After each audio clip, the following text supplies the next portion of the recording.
After my son's death, his wife, with a gleam in her eyes, proudly declared, "Now that the money bag is dead, I will inherit $100 million, and you, old pensioner, will be left with empty pockets." She laughed as if she had won the lottery, imagining revenge for all the insults. But when the lawyer came in to read the will, his words, "Get out, you have no business here," and one sentence turned her triumph into an abyss of justice, where betrayal turned into shame. Before we continue, please subscribe to the channel, and let us know where you're listening in the comments. The phone shattered my morning like a brick through glass. I'd been standing at the kitchen counter, coffee halfway to my lips, watching March sunlight crawl across the tile. The ringing seemed louder than it should have been. My hand trembled as I set the cup down and grabbed my cell. Loretta's name glowed on the screen. "Morton, Brent died last night." Her voice was flat, clinical, like she was reading a grocery list, not announcing that my son, my only son, was gone. "What? What happened? I just spoke to him 2 days ago." Heart stopped. The cancer. I have arrangements to make. Click. She hung up, just like that. No apology, no tears, no space for my questions. I stood there holding the phone, staring at the blank screen, my coffee forgotten and cooling. Brent had sounded weak when we'd talked, sure, but stable. The doctors had said months, maybe more. How could he just be gone? I packed with shaking hands. Underwear, shirt, toiletries thrown into an overnight bag. On my dresser sat a framed photo. Brent at 25, grinning on graduation day, his arm around my shoulders. I picked it up, remembering his voice from the hospital 2 weeks ago. "Dad, I'll beat this thing. I'm not done yet." But he was done, and I hadn't been there. The drive from my place in the suburbs to the San Diego estate took 45 minutes, though it felt like hours. I kept hitting redial through the car's speakers, listening to Loretta's voicemail message play over and over. Professional, distant. "Leave a message after the tone." "Loretta, it's me again. Please call me back. I need to know what happened. Was he alone? Did he say anything? I'm on my way. We need to plan the funeral together." Nothing. The calls went straight to voicemail, one after another. Each unanswered ring tightened the knot in my chest. Why wouldn't she answer? What was so urgent that she couldn't give me 5 minutes to talk about our son?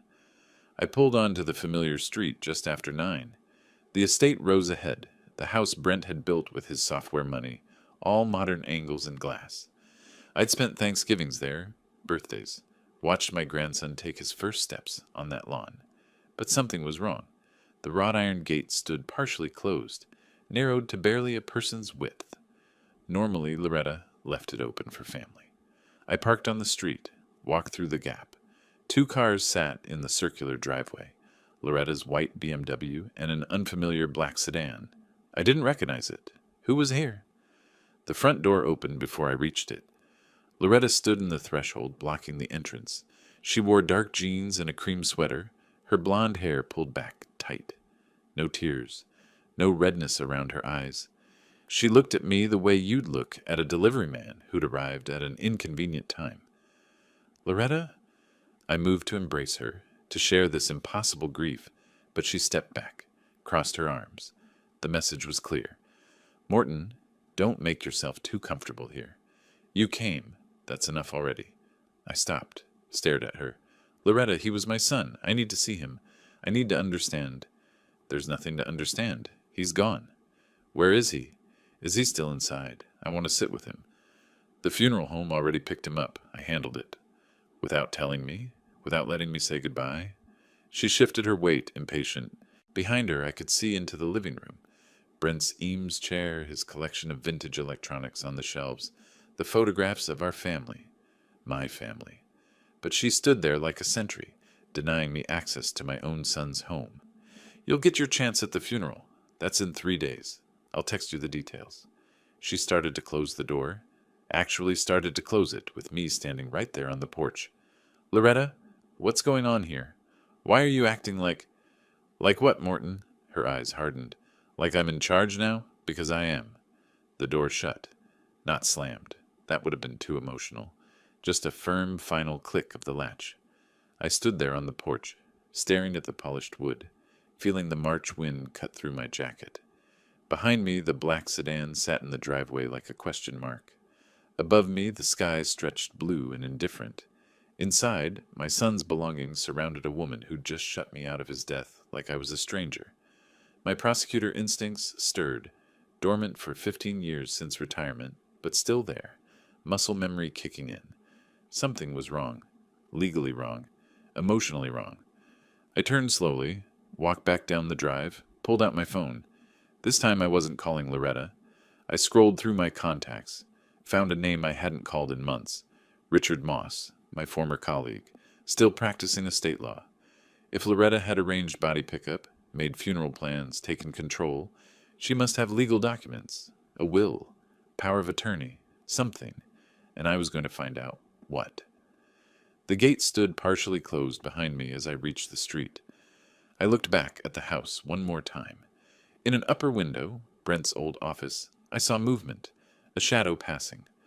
Loretta probably already back to whatever business she'd been conducting with whoever owned that black sedan. I hit dial. Richard answered on the second ring. "Morton? Long time. What's going on?" I kept my voice steady, years of courtroom control holding me together. "My son died last night. His wife is acting strange, blocking me out, won't answer questions. I need advice on estate procedures. How fast can someone take control of a body? Make arrangements before family members are notified?" A pause. "Morton, I'm sorry for your loss, but that's unusual. Legally, she has standing as spouse, but the speed you're describing raises questions. When can we meet?" "Today," I said. "Now, if possible. Come to my office. 1 hour." I drove away from the estate, watching it shrink in my rearview mirror. Brent was in there somewhere. Not his body, not anymore, but his life, his possessions, his truth. And Loretta was standing guard over all of it, keeping me out with a closed door and a cold smile. But I'd spent 30 years as a prosecutor. I knew how to find the truth when people were hiding it. I knew how to dig through lies until the foundation cracked. Loretta had made her first mistake this morning. She'd shown her hand too early, been too cold, too quick to shut me out. Guilty people always made that mistake. They moved too fast, too decisively, revealing that they had something to protect. I didn't know what she was hiding yet, but I was going to find out. The 3 days between that closed door and the funeral passed like a bad dream. I called Loretta 6 times, 6 times straight to voicemail. I called Brent's oncologist, who confirmed what I already knew. The cancer was aggressive, but Brent had been stable just days before his death. "Sometimes they take sudden turns," she'd said, professional sympathy in her voice. "I'm very sorry, Mr. Flores." I spent those nights in my home, surrounded by photographs of Brent as a boy, as a young man building his first startup, as the son who used to call me every Sunday, until Loretta entered his life 2 years ago. Then the calls became monthly, then occasional, then rare. Richard had given me basic estate information. As surviving spouse, Loretta had legal authority to make arrangements, but he'd also said something that stuck with me. "If you suspect impropriety, document everything. Save every text, every email, every interaction. Truth leaves traces." Then came the funeral. I arrived at the Bayview Memorial Chapel at 10 on March 18th. The parking lot was already half full. Inside, the viewing room smelled of lilies and furniture polish. And there was Loretta, at the center of a cluster of people I didn't recognize, her hand touching someone's arm sympathetically, dabbing her eyes with a tissue. Even from across the room, I could see the performance. I'd watched enough witnesses over 30 years to know manufactured emotion from real grief. She wore a black designer dress, probably cost more than my monthly pension. Her makeup was perfect, just enough to suggest tears without ruining the effect. She glanced up, saw me, and her expression didn't change. No acknowledgement, no greeting. She simply turned back to her audience. I scanned the room. 40, maybe 50 people, most of them strangers. Then I spotted familiar faces in the back corner. Tom Reichert and Sam Oladipo, Brent's college roommates, his business partners in those early startup days. They stood apart from Loretta's crowd, talking quietly between themselves, looking uncomfortable. The service started at 10:30. We filed into the chapel, took our seats. I sat in the second row at my own son's funeral, because Loretta had filled the first row with her friends. The casket sat closed at the front, dark mahogany, covered in white roses. Brent was in there, my boy, and I hadn't even seen him one last time. The funeral director spoke briefly. Then Loretta approached the podium. She gripped the edges, let her head drop for a moment, as if gathering strength. When she looked up, tears glistened on her cheeks. "Brent was my everything," she began, her voice breaking perfectly on the last word. "We built a life together, a business together, dreams together. He fought so hard, and I was by his side every single moment." I watched her hands on the podium, steady, controlled. His final words to me were, "Take care of everything, my love, and I will. I promise him I will. My love." Brent never called anyone my love. He'd say babe or sweetheart when he was being affectionate, but never my love. That wasn't his language. But no one else in this room would know that. They were buying every word. Loretta continued for 5 more minutes. Stories of their life together, his supposed devotion to her, their shared vision. When she stepped down, she touched her eyes with the tissue again. I watched carefully. The tears were gone within seconds. Real grief doesn't evaporate like that. Real grief lingers, ambushes you in waves. This was something else. After the service, guests moved to the reception area. Platters of sandwiches, coffee urns, quiet conversations. I needed air. I stepped outside to the covered walkway, loosened my tie, breathed. Through the window, I could see into a small side room. Loretta stood alone for a moment, checking her phone. Her face relaxed, a slight smile, not sadness, something else. Satisfaction, maybe. Amusement. Then someone entered the room, and her grief mask snapped back into place, instantly, seamlessly. I walked back inside. Tom and Sam found me near the coffee station. "Mr. Flores?" Tom gripped my hand. "We're so sorry. He was the best of us." "Thank you, Tom. I appreciate you both coming." Sam leaned closer, keeping his voice low. "Sir, can we talk? Privately? There's something—" He glanced toward Loretta across the room. "Something we think you should know about." Before I could respond, Loretta's voice cut through the conversations like a knife. "Morton, you don't need to worry about these things." She'd appeared beside us, seemingly from nowhere. She wasn't looking at Tom and Sam. She was looking at me, her smile sharp. "You're retired, old pensioner. Let those of us who actually knew Brent handle this." The room got quieter. People turning, listening. Old pensioner. She'd said it loud enough for everyone to hear, reducing me to some doddering irrelevance who didn't understand his own son. Tom opened his mouth to say something, but I touched his arm. "Not here. Not now. I wouldn't give her the scene she wanted." "I was just offering my condolences to Brent's friends," I said evenly. "Of course." Her tone was sugar-sweet poison. "That's very kind. But I'm managing the reception arrangements. You can relax, enjoy the sandwiches." She turned to Tom and Sam, dismissing me entirely. "Thank you both for coming. Brent would have appreciated it." I walked away, found a corner, let the anger settle before it showed on my face. Around me, people ate sandwiches, spoke in hushed tones, performed the rituals of sympathy. Loretta moved through them like a politician at a fundraiser, touching hands, accepting condolences, her performance flawless. An hour later, as guests started drifting toward the exits, I intercepted her near the chapel entrance. I kept my voice low, conversational, but I needed answers. "Loretta, we need to discuss Brent's will, his final wishes. I was his father." She pulled her arm away. I hadn't even been touching her, with exaggerated force, as if I'd grabbed her roughly. Several people turned to look. "Brent left everything to me," she said, loud enough for those nearby to hear clearly.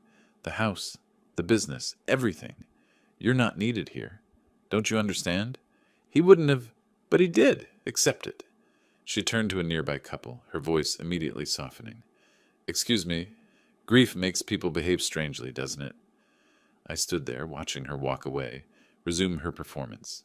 The couple glanced at me with pity, not for my loss, but for my apparent confusion, my elderly inability to accept reality. But I wasn't confused, not anymore. I was seeing clearly for the first time since that phone call. She wasn't just grieving differently.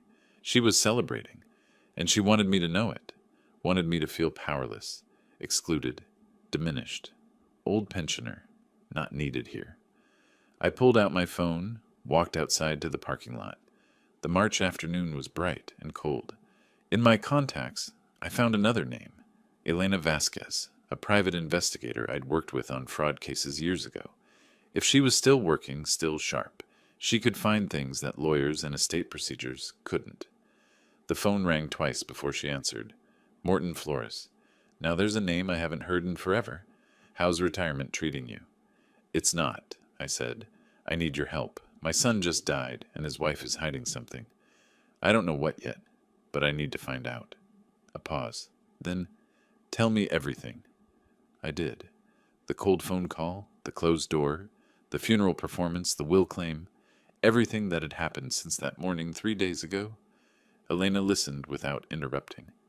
When I finished, she was quiet for a moment. Then, Morton, if she's lying about the will contents, we'll find out. If she's hiding assets, we'll find them. But I need you to understand something. If we go digging and find what you're afraid we'll find, it's going to hurt. Are you ready for that? I looked back at the chapel. Through the glass doors, I could see Loretta still working the room, still performing, still convinced she'd won. I'm ready, I said. I want the truth, whatever it is. Then we start tomorrow. Come to my office. Bring everything, texts, emails, any documents you have. We'll build a timeline of what really happened. I ended the call, stood in the parking lot as the last guests filtered out. Tom and Sam emerged, spotted me, walked over. Mr. Flores, Sam said quietly. What we wanted to tell you earlier. Brent called me 2 weeks ago. He was worried about money. Said some accounts weren't adding up, that Loretta was being evasive when he asked questions. He was going to look into it after his next treatment cycle. But then he died, I finished. Tom nodded.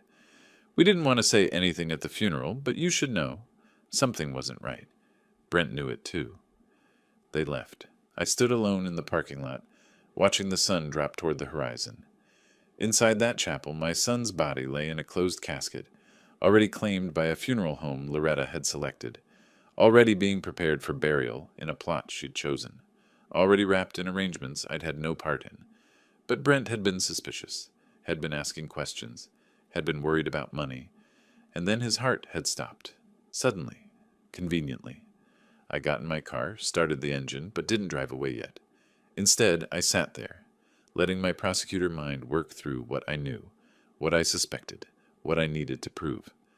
Loretta claimed she'd inherited everything. She'd shut me out immediately. She'd performed grief like a professional actress. She'd called me an old pensioner in front of witnesses, establishing a narrative of my incompetence, my irrelevance. But she'd made mistakes. She'd been too cold too fast. She'd revealed too much satisfaction, and she'd underestimated me. I was 68 years old, retired for 15 years, living on a pension in a suburban house. To her, I was exactly what she'd called me. An old man, powerless, irrelevant, easy to dismiss.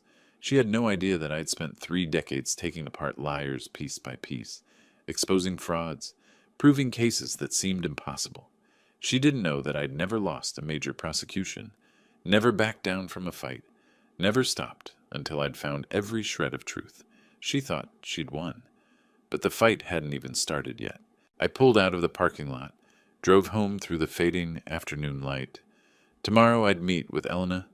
Tomorrow we'd start digging. And somewhere in the debris of my son's death, we'd find what Loretta was hiding. Because she was hiding something. I knew it the way I'd always known when a witness was lying on the stand. Not from the words, but from the spaces between them, from the things left unsaid, from the performance that was just a little too perfect. Brent had been asking questions about money. Then Brent had died, and now Loretta was in control of everything, shutting out anyone who might ask those same questions. That wasn't grief.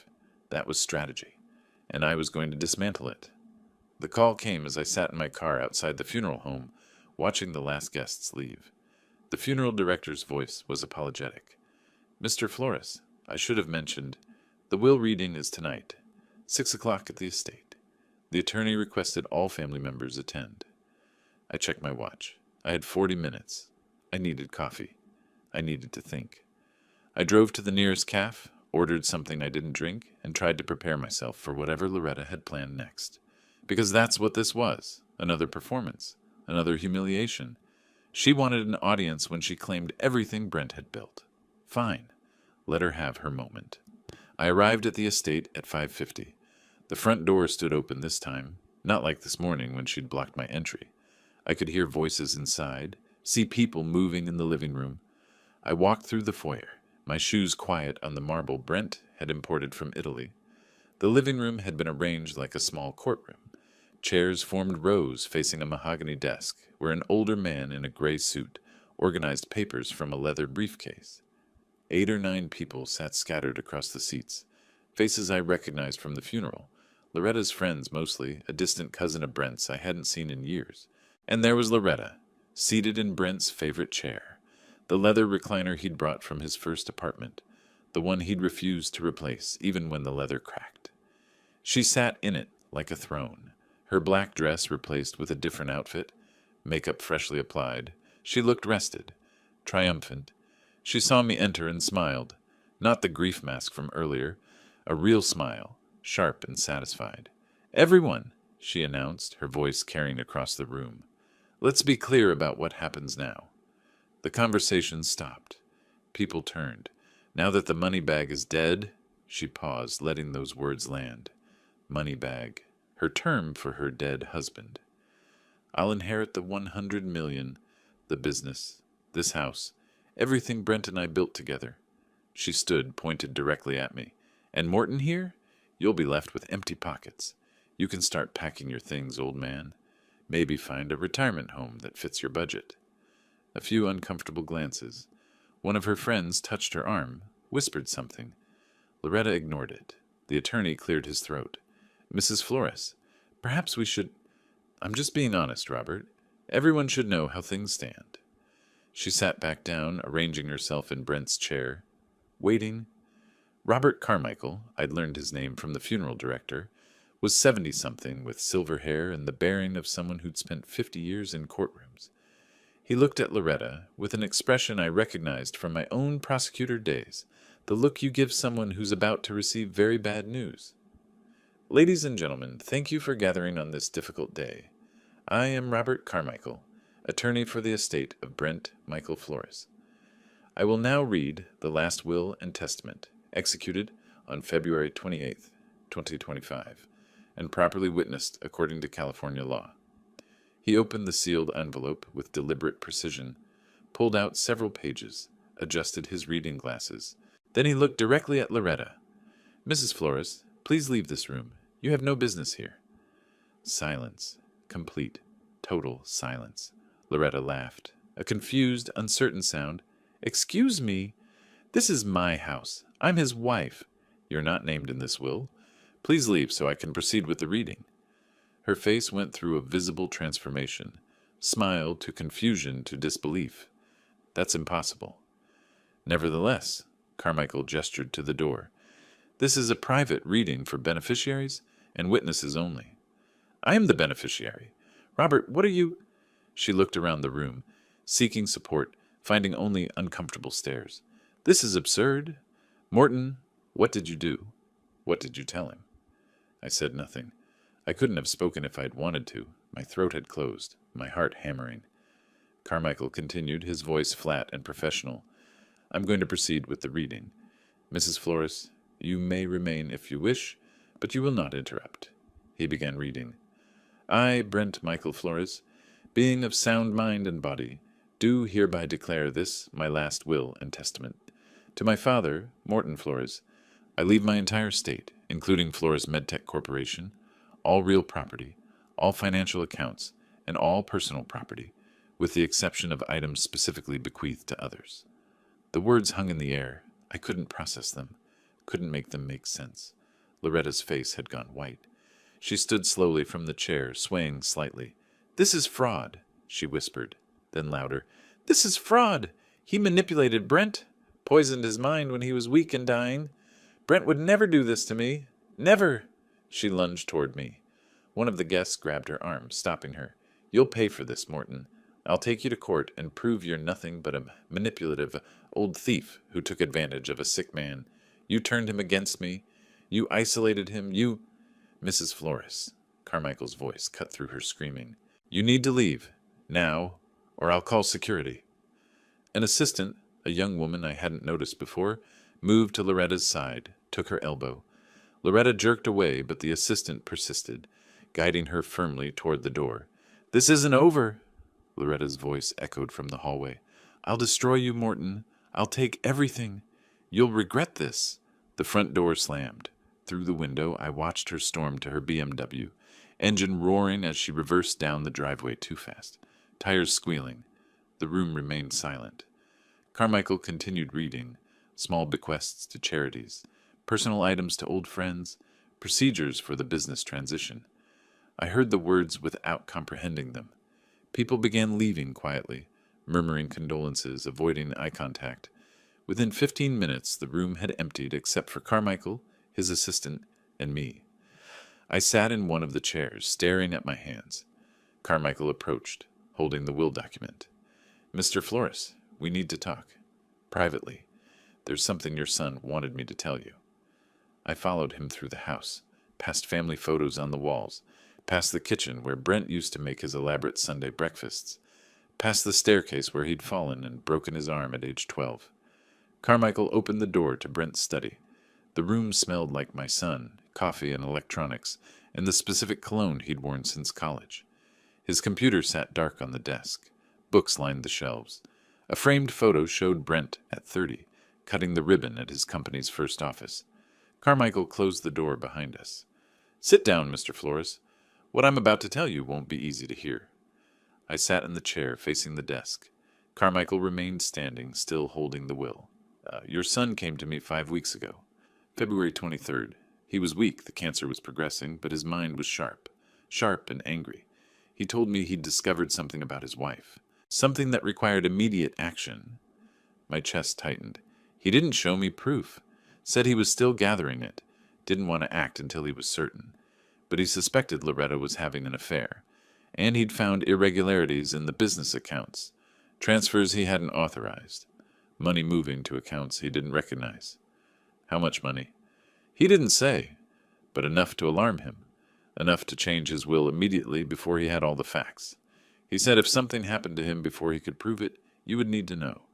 You would need to investigate. I stared at the photo of Brent on the wall.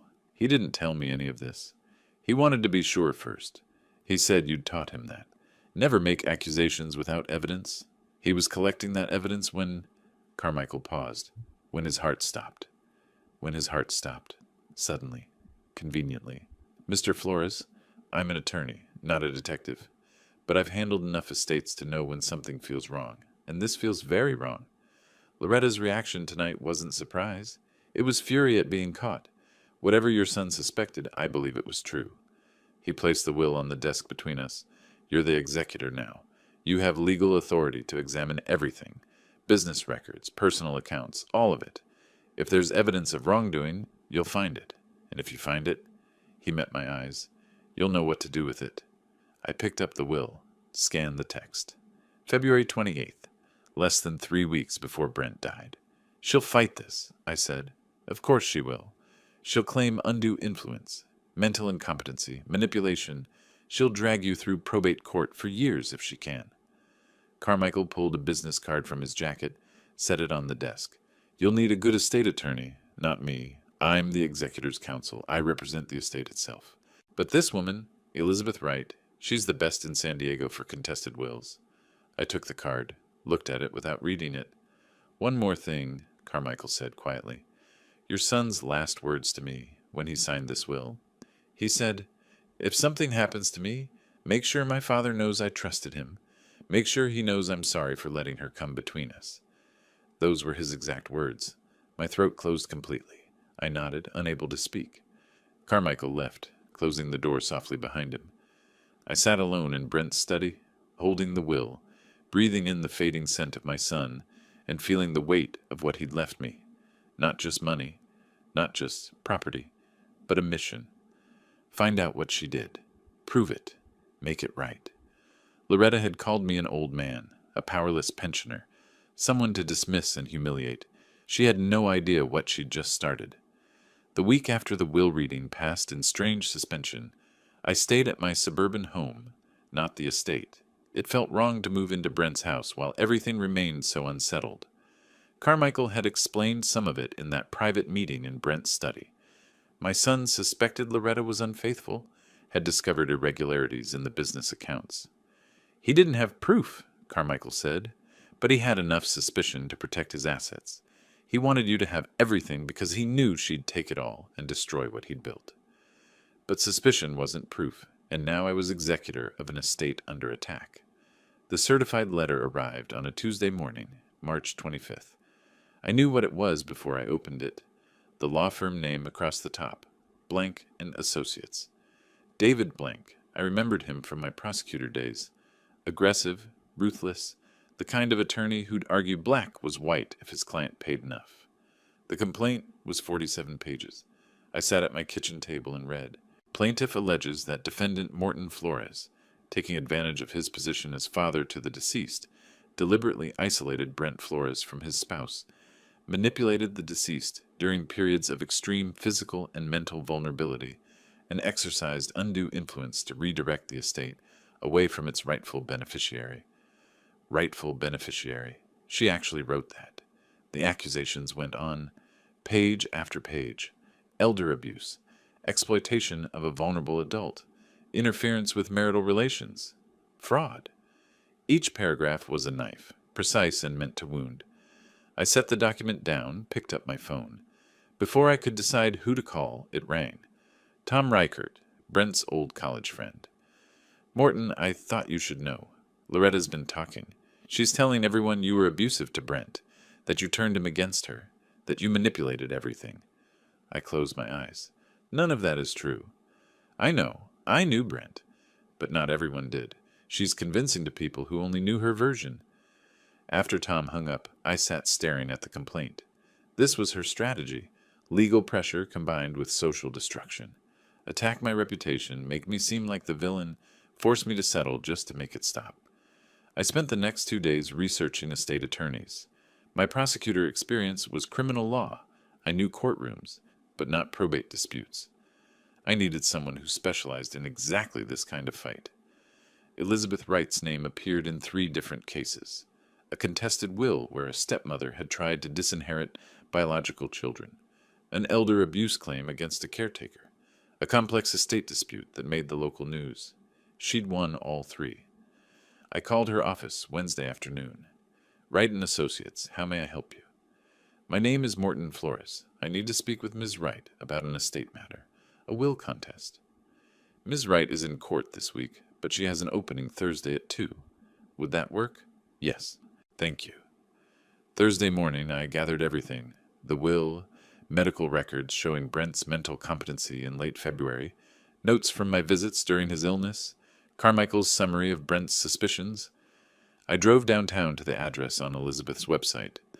The office was a converted Victorian house on a quiet street, painted cream with dark green trim, professional, but not corporate.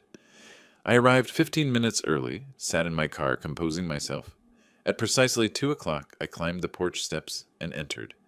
The interior was all dark wood and built-in bookshelves, cases lining the walls. A receptionist directed me to the 2nd floor.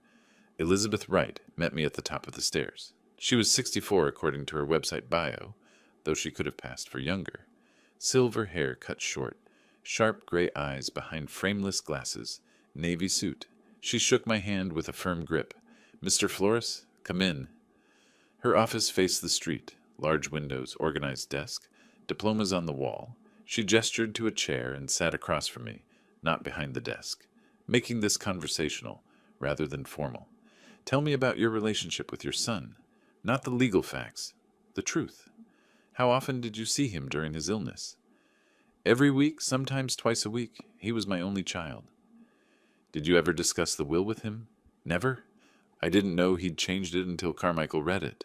She nodded, making notes on a yellow legal pad. The will is dated February 28th. What happened in late February? Why would Brent suddenly disinherit his wife? Carmichael mentioned Brent suspected something. Infidelity, financial irregularities. But I don't have proof. Then we find proof. Did Brent keep records? Computer files? Phone records? He had an office at the estate, I haven't been through it yet. Elizabeth leaned forward. Here's what we're dealing with. This lawsuit, she tapped the complaint I'd brought, claims undue influence and mental incompetency. But Brent was examined by his oncologist on February 27th. I checked. Medical records confirm cognitive function was unimpaired. The will was witnessed by 2 independent parties, neither of whom was you. She pulled out a highlighter, marked several sections of the complaint. So legally she has no grounds if the will was properly executed, which it was. But here's the problem. She looked up at me. She can drag this through probate court for 2-3 years. She can freeze the business assets, file motion after motion, destroy your reputation through discovery depositions. Every friend you have, every colleague Brent had, she'll depose them all, ask about your relationship with your son, plant doubts. By the time you win, your name will be mud, and the business will be worthless. So what do? We don't wait for that. We go on offense. We find out what Brent knew, and we prove it. I sat back, processing. You want to investigate her? I want to finish what your son started. If Loretta was stealing from the business, we find the transfers. If she was having an affair, we find evidence. We don't just defend this will contest. We file a countersuit. Fraud, breach of fiduciary duty, theft. We make her the defendant instead of you. Can we do that? Elizabeth smiled. Not warm exactly, but determined. Mr. Flores, I've been practicing estate law for 38 years. I've seen every trick, every manipulation, and I've never lost a case where the truth was on my side. If your son suspected wrongdoing, there's evidence. We just have to find it. She stood, walked to the window, looked out at the street. Here's my concern. You said Brent died suddenly. Heart failure from the cancer. But he was stable, collecting evidence, planning to take action. Then his heart stopped, conveniently before he could prove anything. I felt cold. You think? I don't think anything yet. I'm just noting the timing, which is why we need to move fast, before evidence disappears, before records get deleted, before witnesses forget or change their stories. She turned back to me. So here's what I need. Full access to Brent's office at the estate. His computer, phone, any personal records, financial statements from the business, employee contacts who might know about irregularities. Can you get me that? The estate is legally mine now. I can get you whatever you need. Good. She returned to her desk, wrote something on the legal pad. We start with Brent's digital life, computer, phone, email accounts. If he suspected infidelity and financial theft, he would have looked for evidence. We find what he found, or what he didn't live long enough to find. She tore off the page, handed it to me, a list of items she needed. Can you get me access to his office at the estate? I need to see where he worked. Tomorrow morning. She extended her hand again. Mr. Flores, I'm going to tell you something I don't usually tell clients on the first meeting. I came out of semi-retirement to take this case. You know why? I shook my head. Because I'm tired of seeing decent people destroyed by gold diggers and frauds. Your son knew something was wrong. He took steps to protect what he'd built, and then he died before he could finish the job. That deserves better than watching his widow steal everything while destroying his father's reputation. She met my eyes. We're going to finish what he started, and we're going to make sure she pays for whatever she did. I left her office feeling something I hadn't felt since Loretta's phone call 2 weeks ago. Purpose. Not just grief, not just confusion, actual direction. The drive back to my house took 40 minutes through afternoon traffic. I kept replaying Elizabeth's words. We go on offense. We find proof. We make her the defendant. That night, I sat at my kitchen table with the list Elizabeth had given me. Computer, phone, financial records, email accounts, everything Brent would have used to investigate his own wife. But there was a problem. Even if I had access to the estate, to Brent's office, his computer would be password protected, his phone locked, his email accounts secured. I couldn't hack those systems, didn't have the skills, didn't have the right. But I did have something else. Elena Vasquez, the private investigator I'd called after the funeral. She had those skills, or knew people who did. I pulled out my phone, found her number, sent a text. Need your help tomorrow. Computer forensics. Can you meet me at the San Diego estate at 9 a.m.? Her response came in 30 seconds. Address? I sent it.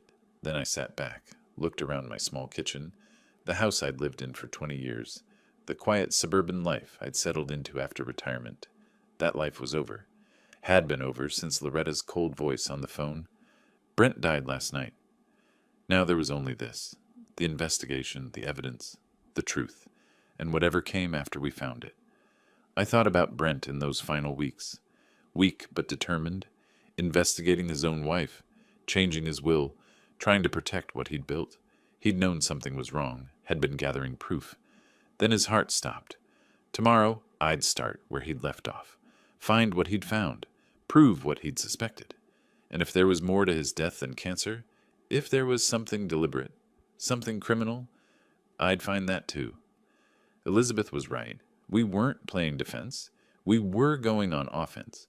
And I wasn't that confused, grieving old man Loretta had dismissed at the funeral anymore. I was a prosecutor again, and she'd just become my target. Elizabeth arrived at the estate the next morning, carrying a laptop case and a determined expression. I'd spent the night gathering what I could access: Brent's business files, bank statements I'd found in his desk, the laptop he kept at home. I'd barely slept, running through scenarios, questions. What had Brent discovered? What had he been afraid to tell me? "Let's see what your son wanted us to find," Elizabeth said, setting up at his desk. Within 20 minutes, we had our first answer. She'd inserted a USB drive into Brent's laptop, running recovery software that scrolled through hundreds of deleted files. We watched the screen as file names appeared, one after another. Loretta Bank Transfers Zaib, Offshore Research PDF, CA Adultery Law, .docx. "Your son was investigating her," Elizabeth said quietly. "Look at these search terms: offshore accounts, adultery community property, invalidate inheritance California." He knew something was wrong. "When did he search these?" "Most recent activity is February 26th, 2 days before he changed the will." I stared at the screen. Brent had been dying, barely able to walk from his bed to the bathroom, and he'd been using what energy he had left to investigate his own wife. Elizabeth clicked through the recovered browser history. Pages about financial fraud, California state law, divorce proceedings. Each search was a breadcrumb, showing my son's growing suspicion, his determination to protect what he'd built. "We need to verify what he found," Elizabeth said. "These searches tell us what he suspected. We need proof of what actually happened." I stepped out of the office to make a call. Richard Moss, the estate attorney who'd first advised me, had connections beyond legal practice. I dialed his number. "Richard, I need a favor. Unofficial, time-sensitive. Financial audit for a private matter. Can you recommend someone who moves fast and stays quiet?" A pause. "How unofficial are we talking?" "Let's say I'm trying to avoid discovery until I have solid evidence." "I know someone. She's expensive and she's thorough. Give me the company name." "Flores Medtech Corporation. 2 years of transactions, looking for irregularities." "I'll make the call." 4 days later, Elizabeth and I sat in her office while Richard's contact, a forensic accountant named Patricia Chen, presented her findings. The report was bound, professional, devastating. "Mr. Flores, your daughter-in-law has been systematically looting the company." Patricia's finger traced down columns of numbers. $2.3 million over 18 months, transferred to accounts in the Cayman Islands. Every transaction was authorized under her signature authority, perfectly legal on paper, completely fraudulent in reality. Elizabeth leaned forward. "Can we prove fraud?" "If you can prove the offshore accounts belong to her personally, yes. That's embezzlement.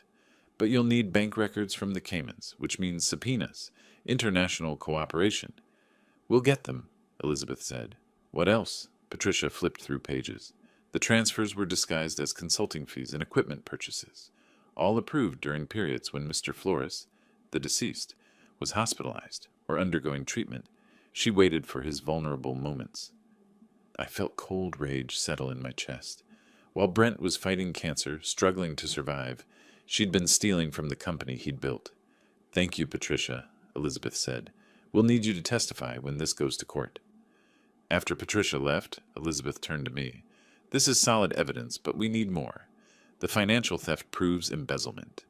But in California, we can also pursue her for breach of fiduciary duty if we can prove infidelity. Community property laws work in our favor.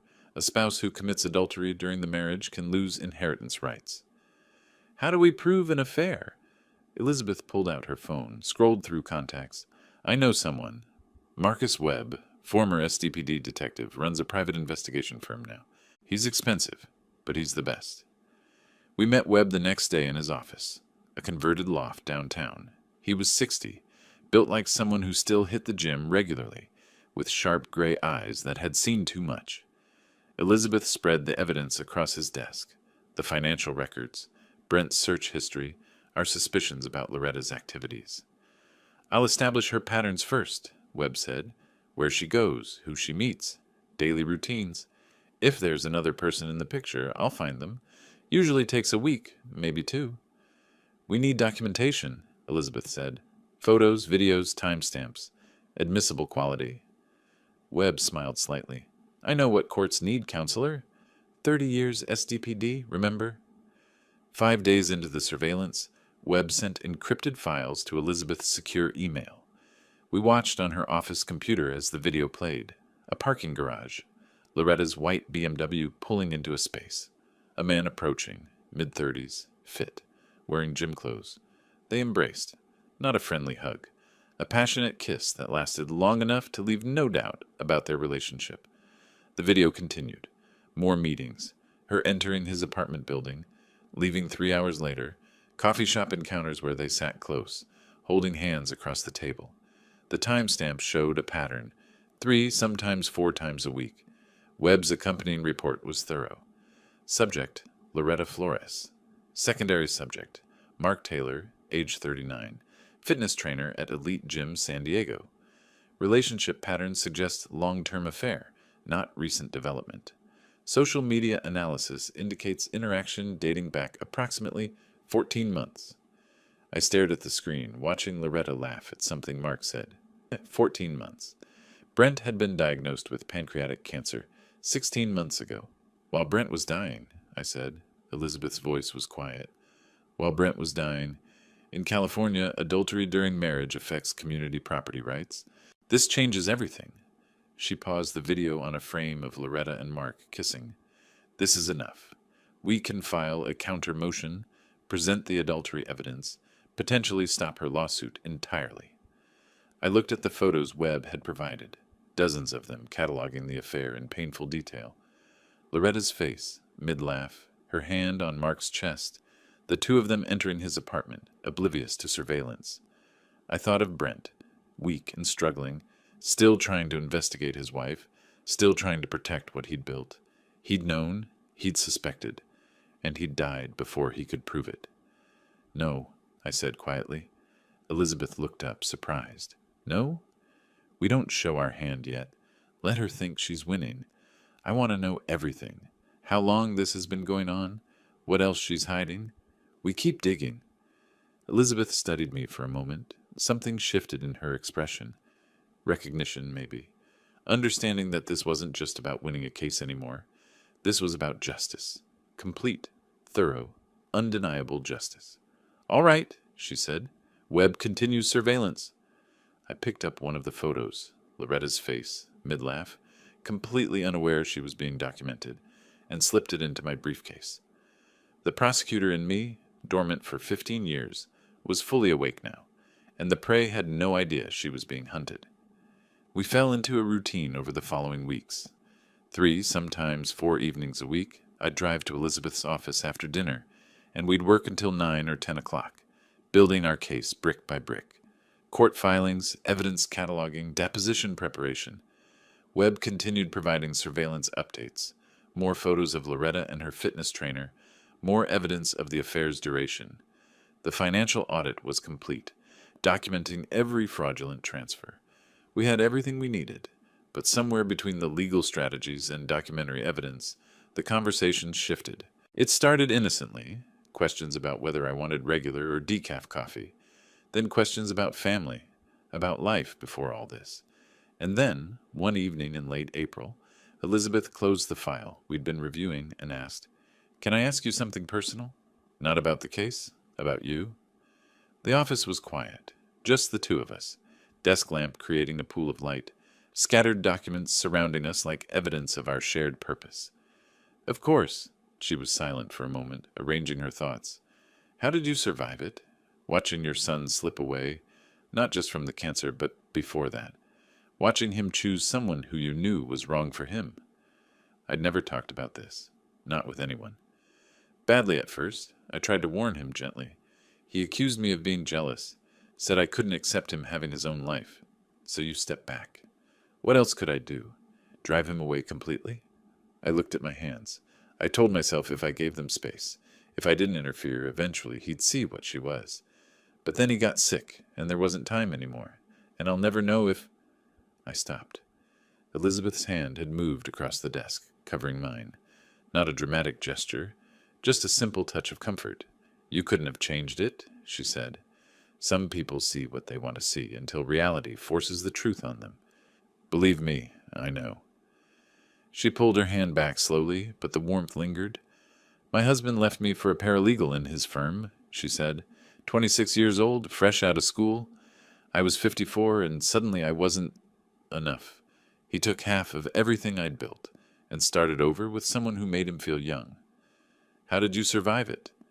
Badly at first. A slight smile. Then I realized something. I didn't want someone who couldn't see my value. Throwing myself into work was easier than dealing with the loneliness.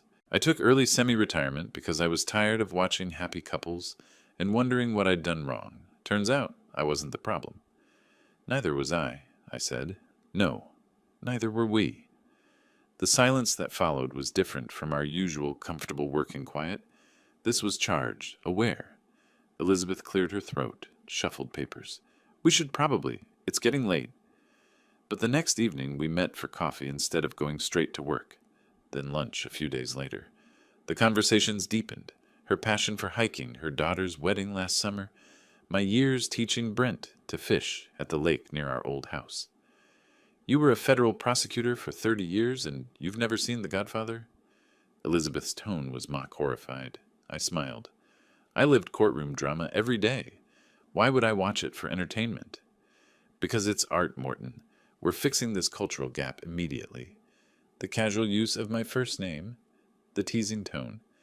I realized we'd crossed some invisible line without either of us acknowledging it. One afternoon, Elizabeth showed me a photo on her phone. Her daughter's wedding, her in a blue dress, smiling wider than I'd seen her smile in all our working sessions. We leaned close, looking at the screen together. I could smell her perfume, something subtle, professional. Our shoulders touched. Neither of us moved away.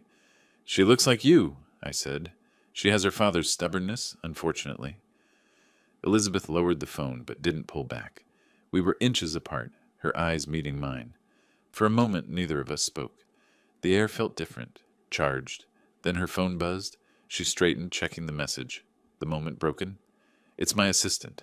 David Blank filed something. Emergency motion. She's bringing it over now. 20 minutes later, we read Blank's filing together. Improper relationship. Conflict of interest. Ethical violation compromising representation. The language was inflammatory, accusatory, designed to discredit both of us. Elizabeth's face flushed with anger. This is David Blank's specialty. When he can't win on facts, he goes after character. He's claiming we have an improper relationship that compromises my representation. Do we? She looked at me carefully.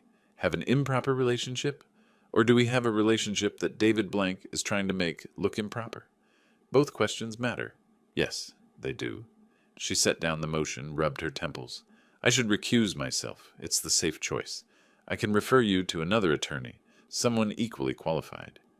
I looked at her across the desk, this woman who understood my pain, who'd helped me find my strength again, who'd become more than just my legal counsel over these weeks. Is that what you want? Her hand rested on the motion document, her professional armor firmly in place, but her eyes revealed something else. What I want, she said slowly, and what's right aren't always the same thing. I stood, preparing to leave for the evening. The late hour, the accumulated tension of weeks working together, the weight of Blank's accusations, it all pressed down on us. Then we need to decide which matters more. I moved toward the door, then paused, turned back. For what it's worth, Elizabeth, I haven't felt this clear-headed in years. You don't compromise my judgment.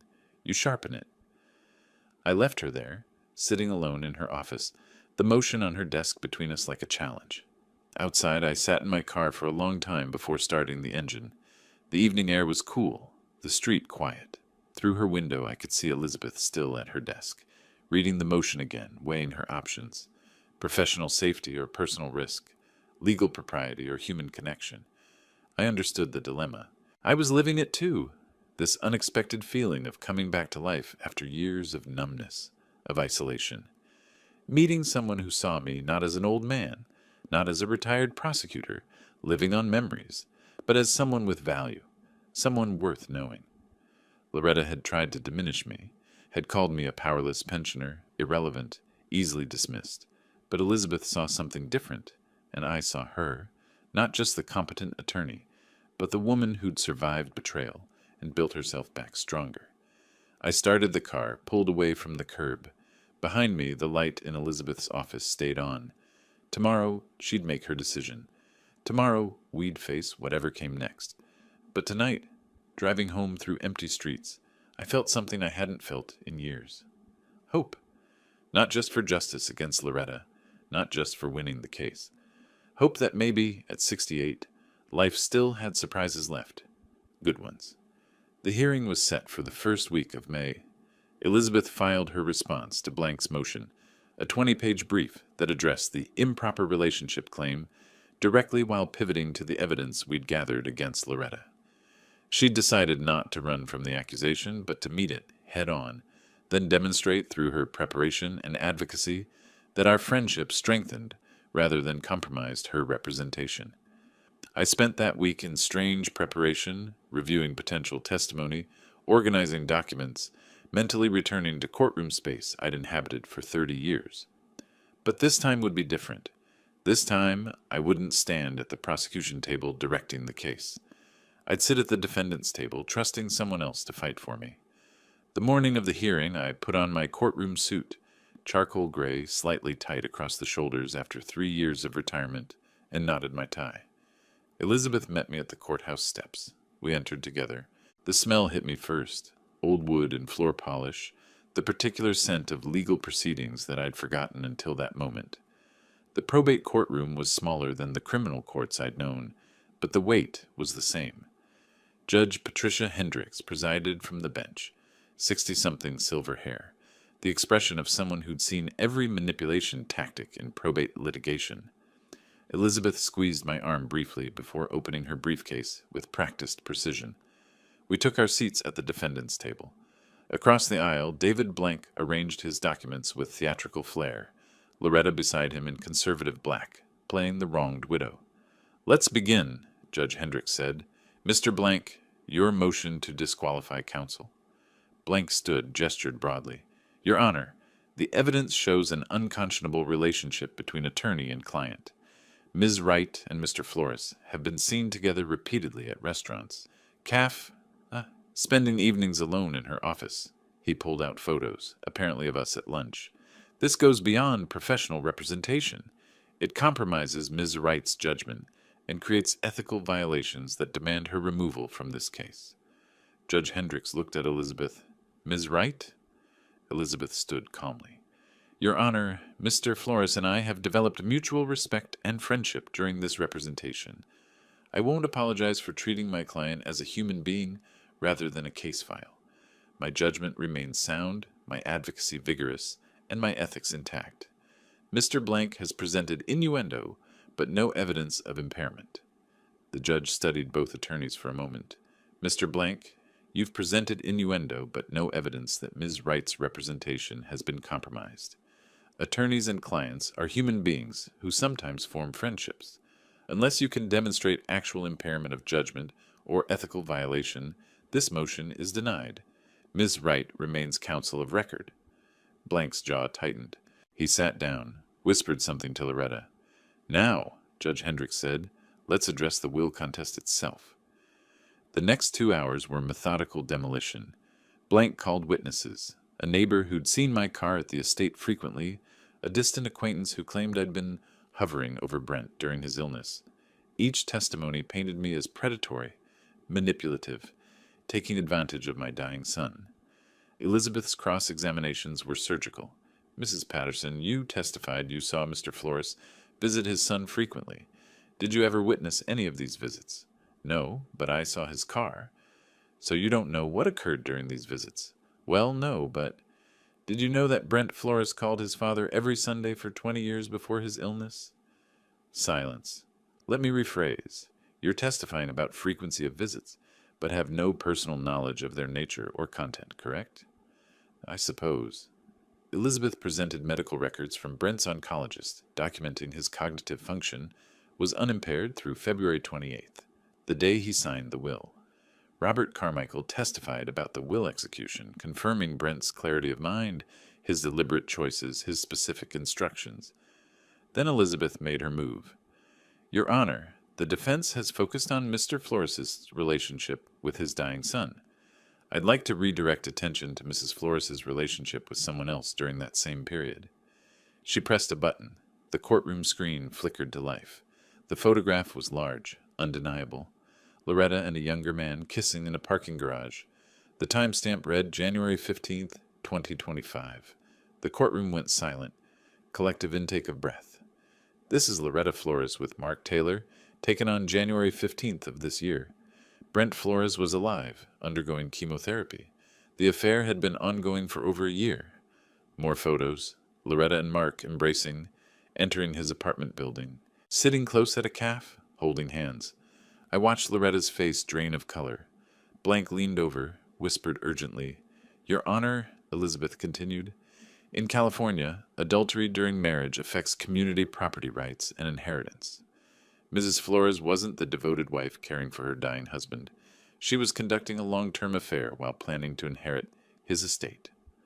Loretta stood abruptly in the gallery. Those photos are misleading. Mark was helping me through a difficult time. He was a friend when I needed support. Elizabeth's expression didn't change. A friend you bought a $15,000 Rolex for using marital funds? She held up financial records. A friend you texted, I can't wait to feel your body against mine while your husband was in hospice? She held up phone records. Mrs. Flores, adultery isn't just morally reprehensible, it's legally relevant. Loretta sat down abruptly, face flushed. Blank stood quickly. Your Honor, I request a recess to consult with my client. Judge Hendricks looked at the evidence displayed on screen, then at Loretta, then back to Blank. We'll take a 30-minute recess. Mr. Blank, I suggest you consult with your client about whether continuing this litigation serves her interests. The gavel struck. The courtroom erupted with murmured conversations. I watched Loretta and Blank huddle in urgent whispered conference, her hands gesturing frantically.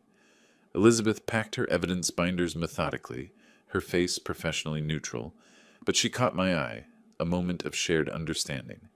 I stood, needing air.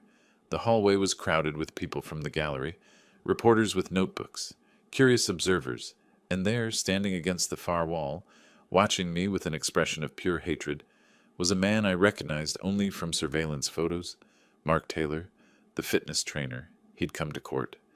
Our eyes met across the crowded hallway. He pushed off the wall and walked toward me deliberately. Mark Taylor crossed the courthouse hallway with deliberate strides, his expression a mixture of anger and something else. Fear, maybe, or desperation. I'd seen his face only in surveillance photos until now, frozen moments of intimacy with Loretta. In person, he was younger than I'd realized, probably not even 40, wearing expensive workout gear like armor. He stopped 3 feet away, close enough to be confrontational, far enough to avoid causing a scene that might bring courthouse security. You happy now? His voice was tight, controlled. My face is all over those photos in court. My name's going to be in every news report. You've destroyed my reputation, my business. Clients are already canceling. I looked at him steadily. 30 years as a prosecutor taught me when to stay silent. Let the subject talk themselves into corners. Your reputation? I kept my voice calm. My son is dead. Mark's anger deflated slightly. I didn't know how sick he was at first. She said they were separated, practically divorced. But you learned the truth? Yeah, I learned. He looked away, jaw working. You think you know what she is? You don't know half of it. She talked about him like he was already dead, counted his money while he was still breathing. Before I could respond, Elizabeth emerged from the courtroom. She read the situation instantly, stepped between us with professional authority. "Mr. Taylor, I'm Elizabeth Wright, Mr. Flores's attorney. If you have something to say that's relevant to this case, we can discuss it properly. Otherwise, you should leave." Mark looked at her, then back at me. Something shifted in his expression, calculation replacing anger. "She manipulated me, too," he said. "Told me we'd be together once he was gone. Showed me financial documents, talked about the company valuation, said just a few more months and we'd be free."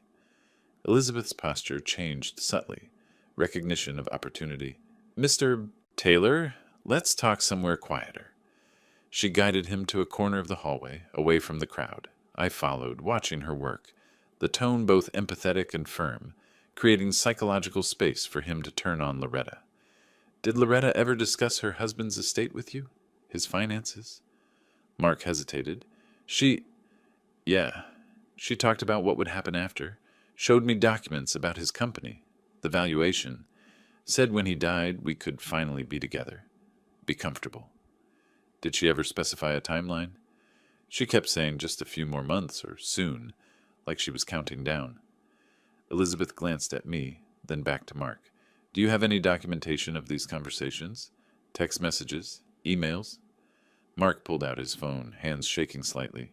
He scrolled through texts, his face showing disgust as he reread them. I should have seen it, the way she talked about him, like he was an obstacle, not a person. He handed Elizabeth his phone. She photographed screens methodically, screenshot after screenshot of messages between Mark and Loretta. I moved closer, read over her shoulder. "A little more time and he'll die. Then we'll be free and rich." The message was dated February 20th. Brent had still been alive, still fighting. "She wrote that while he was fighting to live," I said, my voice tight. Mark avoided my eyes. "I know how it looks. I should have ended it then." Elizabeth looked up from the phone. "Mr. Taylor, I need you to provide a sworn statement and copies of all communications with Loretta Flores. In exchange, I'll recommend to Mr. Flores that we have no interest in pursuing any claims against you personally. You were involved with a married woman, which is morally questionable, but you didn't commit any crime. She's the one who stole from the company and betrayed her dying husband. What happens to her? That's for the court to decide." Mark nodded slowly. "I'll do it. I'll give you everything." We drove to Elizabeth's office. Her assistant stayed late to help prepare documents. Mark signed a sworn declaration, the notary stamping it official. Elizabeth attached authentication certificates to the text message evidence, drafted an emergency motion to introduce supplemental evidence. I watched her work with focused intensity, assembling the pieces of Loretta's destruction.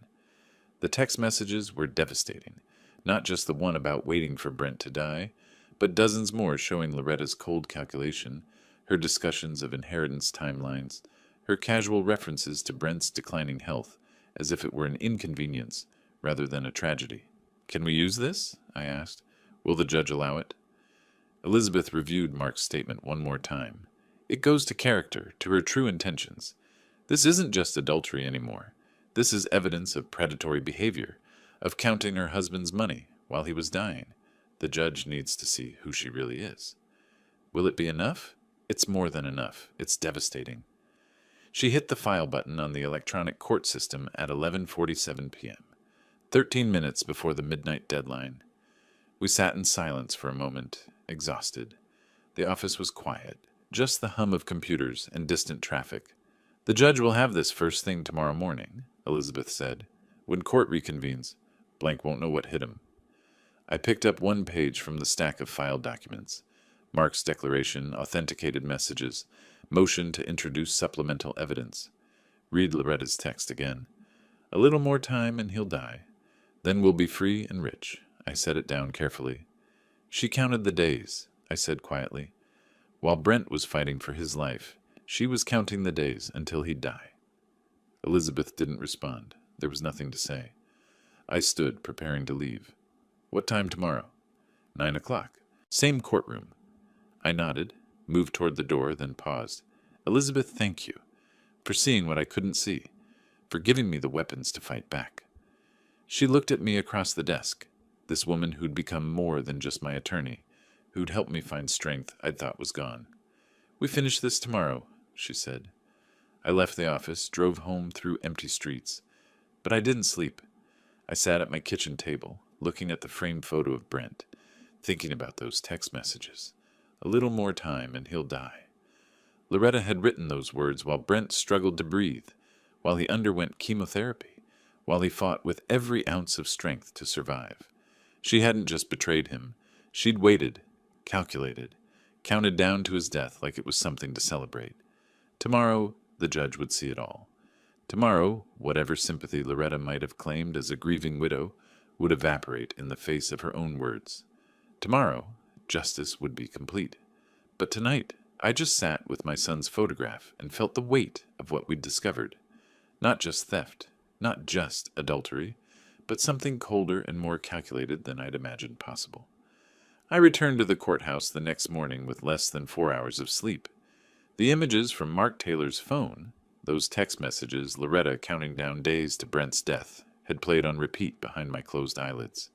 The city was waking up around me, commuters heading to office buildings, food trucks setting up on corners, construction crews beginning their day.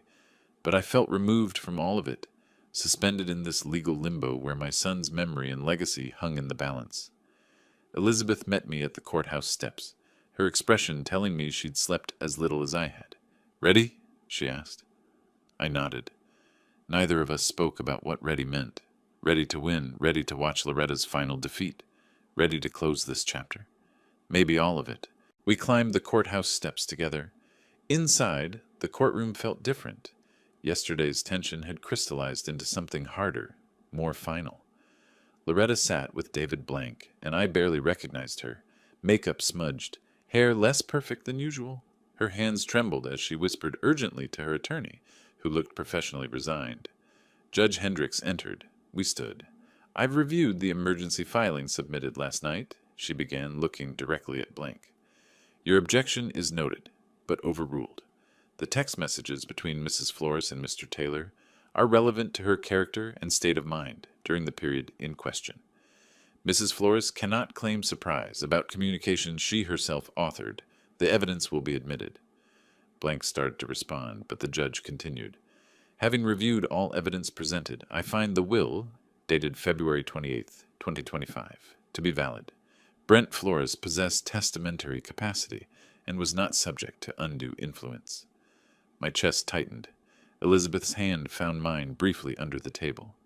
"Furthermore," Judge Hendricks said, her voice hardening, "evidence of Mrs. Flores's adultery during the marriage disqualifies her from community property rights under California law. The will is upheld in its entirety." Loretta made a small sound, not quite a gasp, more like air being forced out.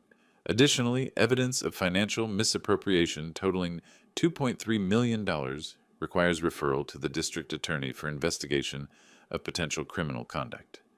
Blank stood quickly. "Your Honor, may we request a brief recess to consult with my client?" 30 minutes. The gavel struck. Blank pulled Loretta into a courthouse conference room. Through the window, I watched them, his hands gesturing, explaining, probably telling her what I already knew. She'd lost everything. The question now was whether she'd face criminal charges too. Elizabeth and I waited in the hallway. She reviewed notes, prepared for whatever came next. I just stood there, feeling strangely empty. This was victory. Complete, total victory. So why did it feel hollow? When we reconvened, Blank stood with the careful posture of someone about to surrender. "Your Honor, my client wishes to avoid further litigation. We propose a comprehensive settlement. Mrs. Flores will return all disputed funds to Flores MedTech Corporation, release any and all claims to the estate, and accept appropriate restrictions. In exchange, Mr. Flores agrees not to pursue criminal charges or civil damages beyond restitution." Judge Hendricks looked at me. "Mr. Flores, do you wish to consider this proposal?" I glanced at Elizabeth. She nodded slightly, not telling me what to decide, just confirming it was my choice. "Yes, Your Honor."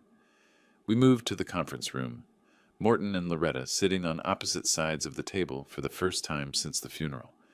She wouldn't look at me. Blank and Elizabeth hammered out terms while we sat in silence. Elizabeth leaned close, whispered, "You don't have to accept this. You could push for criminal prosecution. She stole from Brent's company while he was dying." And spend the next 3 years in depositions and trials, watching her face, hearing her voice. I shook my head. No, I want her gone. Completely gone from my life. This does that. Then we accept. We accept. The settlement took 90 minutes to finalize. Elizabeth wrote notes in her precise handwriting. Blank tried to salvage anything for his client. He got nothing. Comprehensive release. Return of all funds. Restraining order preventing her from contacting me or interfering with company operations. Her signature on documents waiving all rights to Brent's estate forever. Back in the courtroom, the court reporter brought the documents, placed them in front of Loretta. Blank pushed a pen toward her. Her hand hovered over the signature line for a long moment. I watched her face, saw the recognition that signing meant accepting total defeat. No inheritance, no company, no legacy from the man she'd betrayed. She signed. Each page turned with a sound that seemed loud in the quiet courtroom. "Your Honor," Blank said, "the settlement has been executed. Mrs. Flores has signed all documents, including the comprehensive release and acknowledgement of terms." Judge Hendricks nodded. "Very well. This matter is concluded. Mr. Flores, the estate is yours to administer as specified in your son's will. Court is adjourned." The gavel struck. Final. Absolute. Loretta stood quickly, not looking at anyone. She walked rapidly toward the exit, Blank following. But at the door, she paused, hand on the doorframe, shoulders tense. For a second I thought she might turn back, might say something. She didn't. The door closed with a soft click of finality. People began filing out, reporters seeking comment, court staff clearing paperwork. Elizabeth gathered documents into her briefcase. I remained seated, staring at the empty space where Loretta had been. Finally, I stood. "What now?" Elizabeth asked.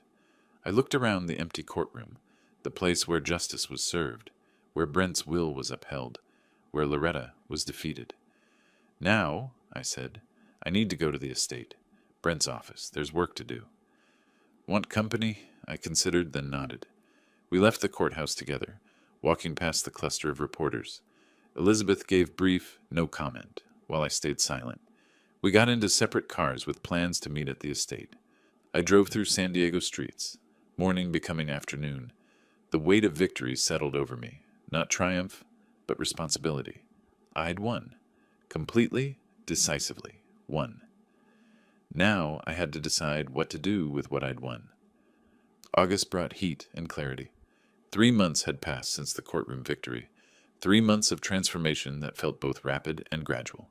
I'd spent that time learning my son's business from the inside, meeting with department heads, reviewing product pipelines, understanding the medical technology company Brent had built from nothing. The work was demanding, but purposeful. I'd moved into his office, not immediately, but gradually, first visiting to sort through files, then working from his desk occasionally, finally accepting that this space was mine now, along with the responsibility it represented. Elizabeth had been integral to the transition, helping navigate corporate legal structures, advising on governance questions, and, somewhere between contract reviews and strategic planning sessions, becoming much more than my attorney. We hadn't announced anything formally. We didn't need to. People saw us together at business functions, noticed the easy partnership, drew their own conclusions, and for the first time in years, I didn't mind being seen. Now, on a warm August afternoon, we sat in my office reviewing architectural plans for something I'd been developing for weeks. "The Brent Flores Foundation," Elizabeth read from the blueprint mock-up. "Morton, this is beautiful." "It's what he would have wanted," I said, "not just preserving what he built, but expanding it, growing it into something that helps people the way he wasn't able to be helped. The foundation would provide financial assistance to families dealing with cancer treatment costs, fund pancreatic cancer research, support hospice care, $10 million as initial endowment, Brent's company helping people through medical technology, the foundation extending that mission to direct patient support." "I keep thinking about those last months," I said, the fear in his eyes. "If this foundation can ease that fear for even one family, It's worth everything.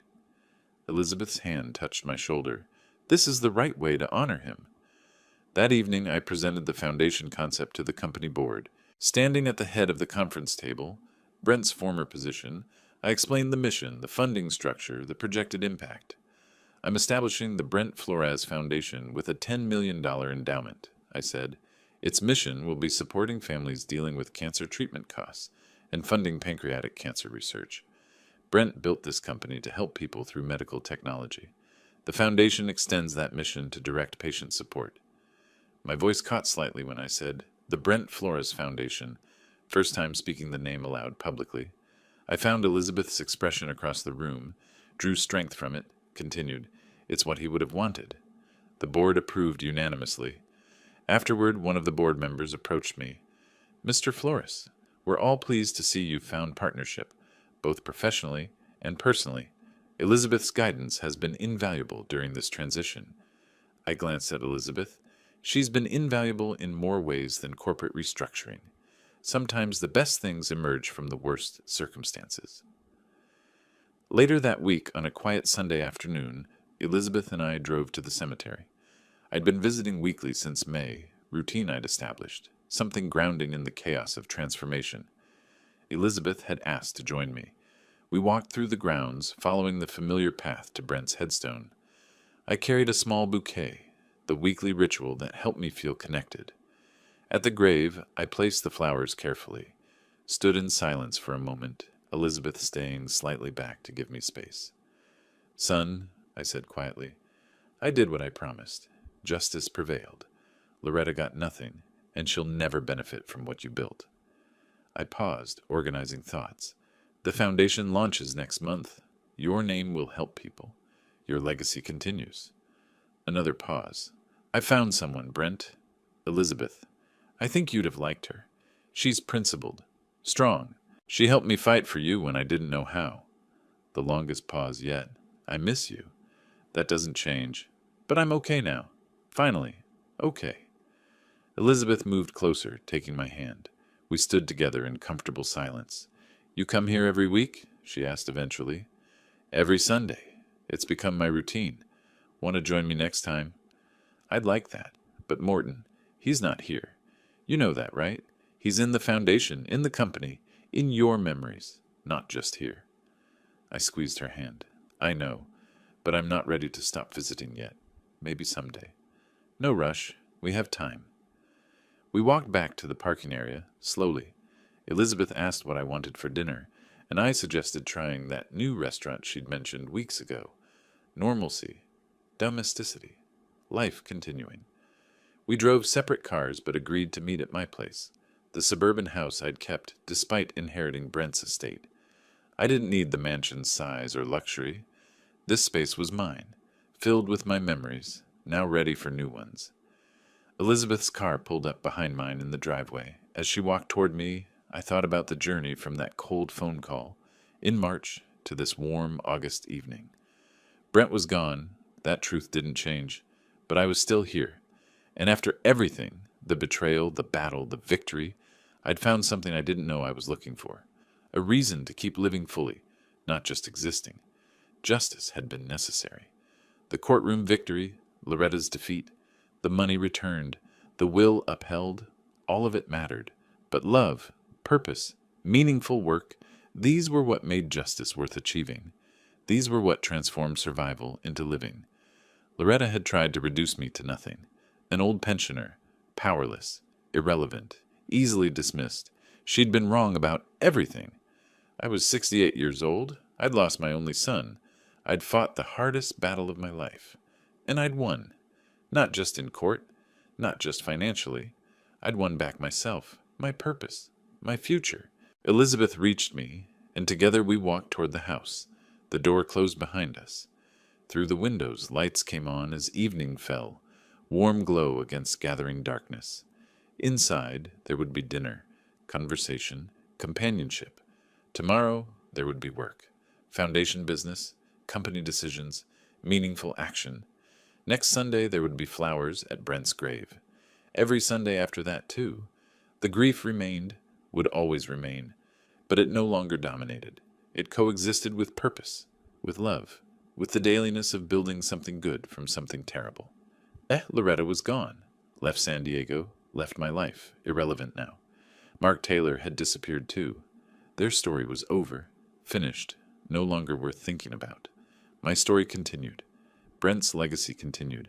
The foundation would help families, fund research, ease fear for people facing what we'd faced. That was enough? More than enough. It was everything.